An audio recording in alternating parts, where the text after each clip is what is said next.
If you are hand engraving on a non-standard ring, or if you have a few rings to batch engrave at the same time, this ring fixture is ideal for you. First of all, I am not sponsored. I just have this fixture in my place, and my channel is about anything jewelry related, so I make a video showing how to use it. In this video, I am going to show you all the things that come with this fixture and 4 features that other tools don't offer, but you can find them all in this one. This fixture comes with lots of things. Before showing you the 4 special features, let me show you the 4 basic attachments.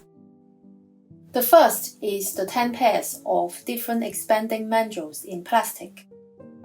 Their sections look a bit like flowers. When they expand, each of them provides even pressure from the inside to give a firm support to your rings during the engraving and stone setting process. Together, there are 20 of them. That's quite a lot. The aluminum storage tray is quite handy to make sure none of them are missing and they are well organized in size. When I'm very busy, these mandrels could be lying everywhere. So at the end of the day, if I can fill up all these seats, I will know they will be all there waiting for me next time when I need them. Also, having them well organized like this can help me find the right size mandrel quickly. For instance, if I want one that is slightly bigger or smaller than the mandrel I just picked, then I know it is the one right next to it. Or if I want a much bigger mandrel, I will jump a few seats away. If you like this video, do you mind clicking the like button? Thank you. There are 5 single-sided cones together here, 3 standard cones, 2 of them in plastic, and the other one is in steel. These 2 are plastic locking cones. I talk about these cones in the other video called 8 tools to hold your work for hand engraving. They work the same as those on the inside ring holder. If you don't know what these cones are for and how to choose them, make sure to check out that video. The link is in the description below, so I'm not going to repeat it here. Besides the aluminum tray, the next big thing in this set are these bell-shaped drawers. They attach onto the top of the micro block vise with 6 long button head cup screws.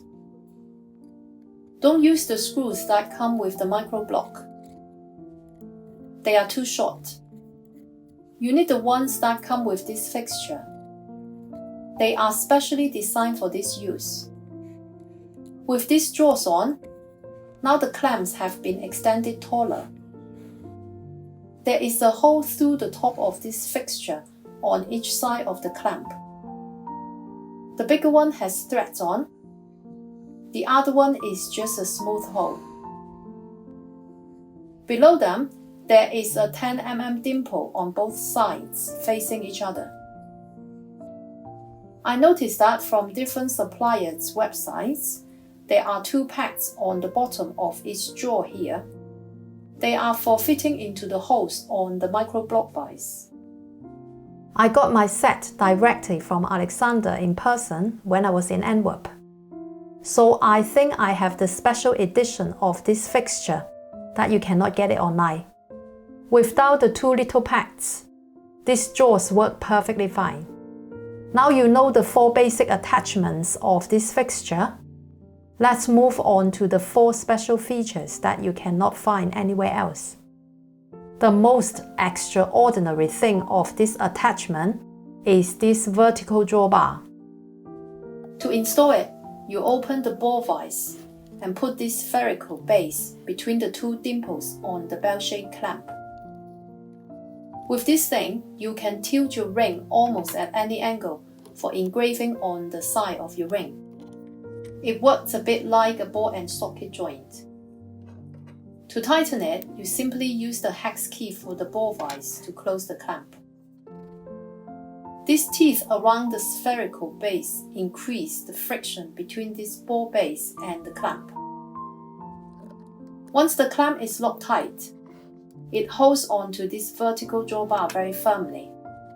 When you want to change the expanding mandrel, use the Allen key to release this countersunk screw at the end of the vertical drawbar. And then you can swap for different mandrel to fit another size of ring.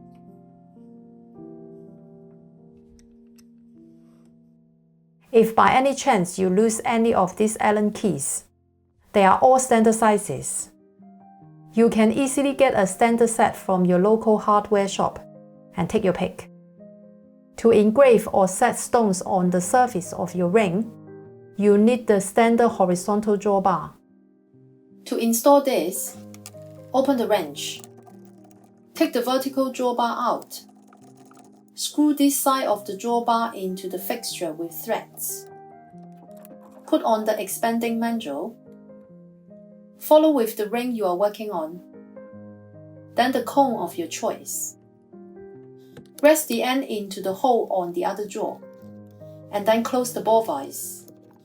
Because the bell-shaped jaws are raised much higher from the base, this gives you much more room to maneuver for non-standard items. The next extraordinary feature of this attachment is this long horizontal drawbar. To install it, you do the same as you did with the standard one, but you need to have the wrenches on the micro block wide open, almost to the point that the jaws will drop off the base. With this drawbar, it allows you to put two of the same size expanding mandrels on, so the supporting area is double the width. This can be quite useful when the support you need is wider than one mandrel can provide, which is 13 mm. For instance, if your ring is wider than 13 mm, or you want to work on a few rings of the same size simultaneously, then this setting can give you a very good support that you won't find anywhere else. The last special thing of this attachment set is this double-sided cone. It allows you to put two different sized mandrel on at the same time. In this way, you can increase your production level in those busy days. With that being said, there is a small problem with this attachment set. You see, after the clamp has been raised up, it becomes much closer to the bottom of our microscope. This will get your microscope out of focus easily. To fix this, you can get the micro block short jaw kits to reduce the height about 1 cm. So I would say this attachment set is good if you are working with non-standard rings or if you have a very busy workflow. If you like this video, you might want to check out the one here.